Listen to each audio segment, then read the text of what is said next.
টিয়া পাখি নাকি ভাগ্য গণনা করে। আজকে টিয়া পাখি বলে দিল আমার ভাগ্যে কি আছে। আর এই দৃশ্য সবাই মিলে দেখছিল। আর এইদিকে দেখুন লম্বা পাওয়ালা একটা জোকার। হ্যালো এভরিওয়ান, আসসালামু আলাইকুম। সবাই কেমন আছে? বাড়ির কাছে মেলা বসেছে, এখন আমি যদি না যাই তাহলে কি করে হয় বলুন তো? মেলাতে একা ঘুরে কোনো মজা নেই। তো আমার একটা স্টুডেন্টকে সাথে নিয়ে গিয়েছিলাম আমি মেলা। বিভিন্ন কোম্পানির সৌজন্যে আয়োজিত হয়েছিল এই মেলাটি। আমি গিয়েছিলাম বিকেল দিকে, আর ততক্ষণে অনেক মানুষ এসেছে এবং অনেক মানুষ আসতেছিল। তখনও এলাকার বিভিন্ন মানুষদেরকে নিয়ে বিভিন্ন খেলার আয়োজনও করা হয়েছিল, কিন্তু আমি অনেক বিজি ছিলাম, যার কারণে হচ্ছে খেলায় নাম দিতে পারিনি।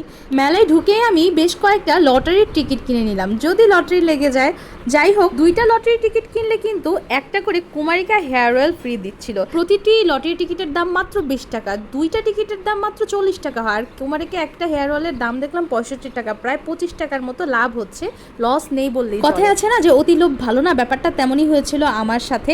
এই লটারির মানে এক্সাইটমেন্টে পড়ে আমি হচ্ছে বারবার এটা নিয়েই ভাবছিলাম যে কি পাবো কোনটা না পাবো, এসব ভাবতে ভাবতে পুরো মেলাটা আমার ঘুরে দেখাই হয়নি। মহিলাদের পিলো পাসিং খেলা চলছিল যে সময়টা, এটাই হচ্ছে ছিল লাস্ট খেলা। তো এটা আমি তাও একটু দেখতে পেরেছি। তো এখানে আমার পরিচিতর মধ্যে কেউই উইন হয়নি। আর এরই মধ্যে দেখি আমার সব স্টুডেন্ট এক এক করে চলে আসতেছিল মেলা দেখার জন্য। আর এটা হচ্ছে আমার স্টুডেন্টের ছোট ভাই। কিছুক্ষণ পরে আমার চোখ গেল একটা বায়োস্কোপের দিকে। এটা আমি ছোটবেলায় আম্মুর মুখে শুনেছি, কিন্তু আমি কোনো দিন বায়োস্কোপ দেখিনি। একটা জোকারের মতো মুখ পরে একটা লোক, একটা ভাইয়া হচ্ছে দেখাচ্ছিল, তো আমিও দেখা ট্রাই করছিলাম। বিভিন্ন কার্টুন দেখাচ্ছিল ঘুরিয়ে ঘুরিয়ে, আর বায়োস্কোপের একটা গান বাজতেছিল। তার পাশেই দেখলাম একটা আঙ্কেল অনেকগুলো কাগজ আর 2টা পাখি নিয়ে বসে আছে।